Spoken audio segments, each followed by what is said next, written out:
Bismillahirrahmanirrahim. Assalamualaikum warahmatullahi wabarakatuh. Selamat siang Pak Jarot, selamat siang teman-teman semua. Semoga kita selalu diberikan keselamatan dan kesehatan.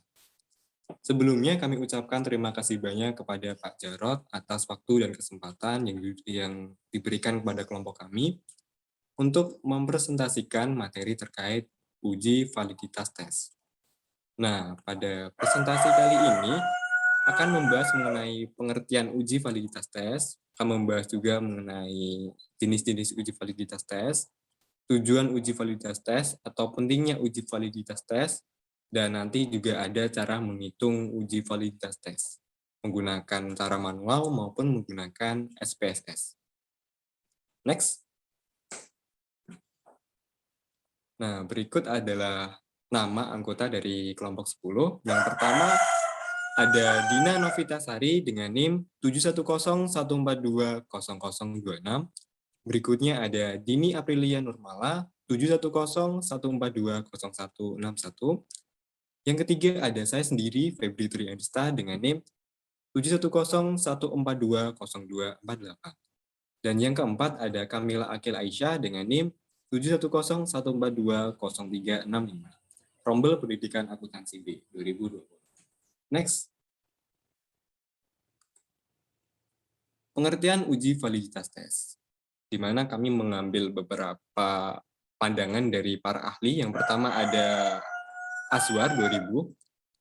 Validitas adalah sejauh mana ketepatan dan kecermatan suatu alat ukur dalam melakukan fungsinya. Berikutnya menurut Sukaji 2000, validitas adalah derajat yang menyatakan suatu tes mengukur apa yang seharusnya diukur. Dan yang terakhir, menurut Sugiono, uji validitas adalah suatu langkah pengujian yang dilakukan terhadap isi atau konten dari suatu instrumen, dengan tujuan untuk mengukur ketepatan instrumen yang digunakan dalam suatu penelitian. Kurang lebih dari ketiga pandangan peneliti tersebut ya, para ahli tersebut, kurang lebih hampir sama mengenai uji validitas. Next. Nah, ini ada pengertian uji validitas tes ya. Kita simpulkan dari pandangan para ahli, di mana itu validitas didefinisikan sebagai ukuran seberapa cermat suatu instrumen melakukan fungsinya. Sebuah alat mengukur dapat dikatakan valid apabila alat pengukur tersebut dapat mengukur apa yang hendak diukur secara tepat, di mana alat pengukur ini adalah penilaiannya atau ujiannya atau tesnya. Demikian pula dalam alat-alat evaluasi. Suatu tes dapat dikatakan memiliki validitas yang tinggi apabila tes itu betul-betul dapat mengukur hasil belajar. Di mana nanti ada kriteria validitas nanti ya, ada yang tinggi, sedang, dan rendah. Ada juga yang normal. Nah, itu mengenai validitas. Nah, dan yang bawah ini adalah mengenai uji validitas tes, di mana uji validitas tes merupakan uji ketepatan atau ketelitian suatu alat ukur dalam mengukur apa yang sedang ingin diukur. Dalam pengertian yang mudah dipahami atau yang kesimpulannya adalah uji validitas merupakan uji yang bertujuan untuk menilai apakah perangkat alat ukur sudah tepat mengukur apa yang harus diukur. Ya, kurang lebih uji validitas tes adalah uji untuk menguji tes intinya gitu ya. Seberapa valid dari tes tersebut. Materi selanjutnya akan disampaikan oleh Dina Novitasari terkait pentingnya uji validitas tes. Monggo Dina. Baik, terima kasih. Saya akan menyampaikan mengenai pentingnya uji validitas tes. Apa sih pentingnya uji validitas tes? Yang pertama yaitu sebagai pengembangan dan pengevaluasian suatu tes. Selain itu, validitas juga diperlukan untuk mengetahui kelayakan butir-butir dalam suatu konstruk pertanyaan dalam mendefinisikan suatu variabel. Yang kedua, untuk mengetahui sejauh mana ketepatan dan kecermatan suatu instrumen pengukuran dalam melakukan fungsi ukurnya, supaya data yang diperoleh bisa relevan atau sesuai dengan tujuan diadakannya pengukuran tersebut. Next. Kemudian untuk jenis-jenis uji validitas, menurut Jali dan Puji 2008, terdapat dibagi menjadi tiga, yaitu yang pertama ada validitas isi atau content validity, Yang kedua ada validitas konstruk atau konstruk validity, dan yang ketiga ada validitas empiris. Selain ketiga jenis validitas tersebut masih ada jenis validitas lain, yaitu ada validitas internal dan juga ada validitas eksternal. Next. Yang pertama, validitas isi, yaitu suatu tes mempermasalahkan seberapa jauh suatu tes mengukur tingkat penguasaan terhadap isi suatu materi tertentu yang seharusnya dikuasai sesuai dengan tujuan pengajaran. Yang kedua ada validitas konstruk atau konstruk validity. Menurut Jelly dan Fuji 2008, validitas konstruk adalah validitas yang mempermasalahkan seberapa jauh item-item tes mampu mengukur apa-apa yang benar-benar hendak diukur, sesuai dengan konsep khusus atau definisi konseptual yang telah ditetapkan. Nah, yang ketiga ada validitas empiris. Validitas empiris ini sama dengan validitas kriteria, yang berarti bahwa validitas ditentukan berdasarkan kriteria, baik kriteria internal maupun kriteria eksternal. Kriteria internal adalah tes atau instrumen itu sendiri yang menjadi kriteria, sedangkan kriteria eksternal adalah hasil ukur instrumen atau tes lain di luar instrumen itu sendiri yang menjadi kriteria. Next. Selanjutnya ada jenis validitas internal. Validitas internal merupakan validitas yang diukur dengan besaran yang menggunakan instrumen sebagai suatu kesatuan atau keseluruhan butir sebagai kriteria untuk menentukan validitas item test. Kemudian ada validitas eksternal. Kriteria eksternal dapat berupa hasil ukur instrumen yang sudah baku atau instrumen yang dianggap baku, dapat pula berupa hasil ukur lain yang sudah tersedia dan dapat dipercaya sebagai ukuran dari suatu konsep atau variabel yang hendak diukur untuk butir dari instrumen itu. Selanjutnya akan disampaikan oleh Kamila Agil.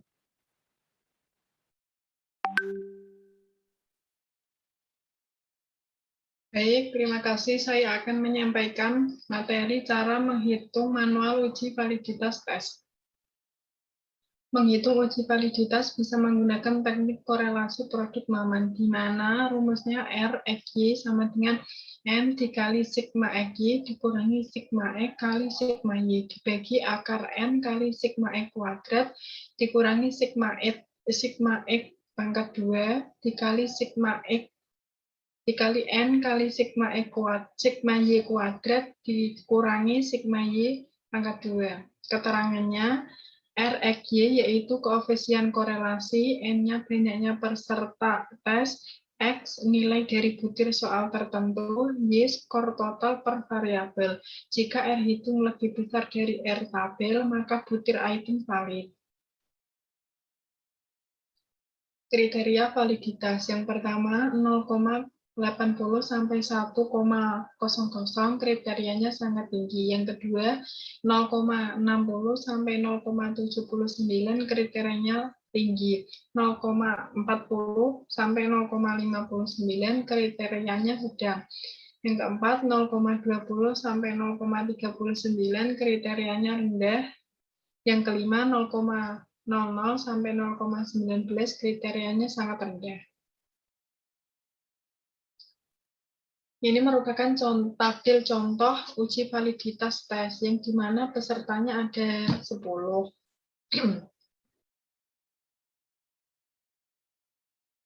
Dari tabel di atas kemudian dimasukkan ke dalam rumus R yang menghasilkan hasil R-nya 0,745, kriterianya tinggi. Interpretasinya, dasar pengambilan uji validitas di mana R hitung lebih besar dari R tabel berarti valid, R hitung kurang dari R tabel berarti tidak valid. Nilai R hitung 0,745 termasuk dalam kriteria validitas tinggi. Nilai R tabelnya 0,623 dihitung dari N-nya ada 10 dan taraf signifikansinya ada 5%. R hitung lebih besar dari R tabel atau 0,745 lebih besar dari 0,623. Artinya butir soal tersebut valid. Selanjutnya akan disampaikan oleh teman saya, Dini. Terima kasih. Baik. Untuk materi selanjutnya, yaitu di sini mengenai perhitungan uji validitas dengan SPSS. Di sini terdapat contoh soal atau data dari yang akan nanti kita ujikan. Terdapat 20 peserta, di mana ada 9 butir soal. Untuk langkah yang pertama, yaitu tentu saja kita membuka aplikasi SPSS-nya, kemudian masuk ke variabel Q. Nah, setelah masuk ke variabel Q ini, kita memasukkan nama dari masing-masing variabel dari butir soal 1 sampai ke total skor dari tiap variabelnya. Setelah dimasukkan semua, langkah selanjutnya yaitu kita masuk ke data Q, di mana di sini nantinya kita akan memasukkan data dari tiap-tiap skor yang didapat oleh peserta. Di mana untuk memudahkannya itu kita biasanya menginput datanya terlebih dahulu ke dalam Excel, kemudian kita mengkopinya ke SPSS. Setelah datanya dimasukkan semua, langkah selanjutnya yaitu kita melakukan analisis mengenai data tersebut dengan mengklik Analyze, kemudian Corel, dan selanjutnya yaitu Bivariate. Nah, setelah ini dilakukan, maka akan muncul jendela seperti ini, di mana untuk kotak yang sebelah kiri ini nanti kita harus pindahkan ke sebelah kanan, ke dalam variabel. Setelah dipindahkan semua, nanti jangan lupa untuk korelasi koefisiennya ini untuk persennya harus checklist. Setelah semuanya sudah pindah dan ini sudah checklist, langkah selanjutnya yaitu kita klik Save. Maka akan muncul output dari SPSS itu sendiri. Di mana untuk butir soal 1, koefisien korelasinya atau R hitungnya yaitu ditemukan 0,790 dengan nilai signifikansinya 0,00 dan N-nya yaitu 20. Untuk yang selanjutnya bisa kalian lihat sendiri di PPT yang sudah kami kirimkan. Nah, untuk dasar pengambilan uji validitas sendiri bisa melakukan 2 perbandingan. Yang pertama adalah membandingkan R hitung dan R tabelnya. Di mana jika R hitung lebih besar dari R tabel, berarti itu valid. Sebaliknya, jika R hitung kurang dari R tabel, itu tidak valid. Kemudian bisa juga dengan nilai signifikansi, di mana jika nilai signifikansinya kurang dari 0,05 artinya valid, sedangkan jika lebih dari 0,05 itu tidak valid. Nah, dari data di atas itu diketahui bahwa N-nya itu kan 20, dan taraf signifikansinya itu 5%. Maka kita cari R tabelnya di N yang 20 dan taraf signifikansi 5%, ketemu 0,444. Kemudian kita uji ke butir soal 1, di mana di data sebelumnya ditemukan bahwa R hitung dari butir soal 1 itu 0,790.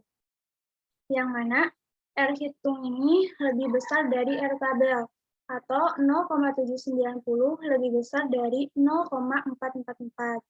Sehingga dapat kita simpulkan bahwa butir soal 1 itu valid.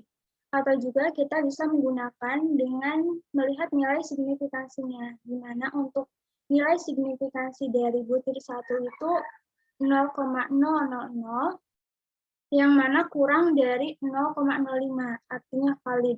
Jadi, baik menggunakan perbandingan R hitung maupun dengan R tabel ataupun dengan nilai signifikan, keduanya menghasilkan satu kesimpulan, yaitu bahwa butir 1 itu valid. Kemudian untuk dari data ini, hampir semuanya itu dikatakan valid, kecuali pada item butir soal ke-9. Karena di sini R hitungnya itu 0,341, yang mana R hitung itu kurang dari 0,44, artinya tidak valid. Sekian dari saya kembalikan ke moderator.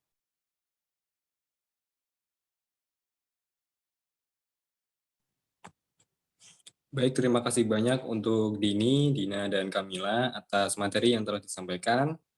Sehingga untuk sesi presentasi kali ini selesai dan lanjut ke sesi diskusi, yaitu dengan tanya jawab. Bisa teman-teman memberikan komentar, masukan, ataupun pertanyaan. Sekali lagi, kami usahakan terima kasih banyak buat teman-teman semua yang sudah menyimak dan memperhatikan presentasi dari kelompok kami, kelompok 10.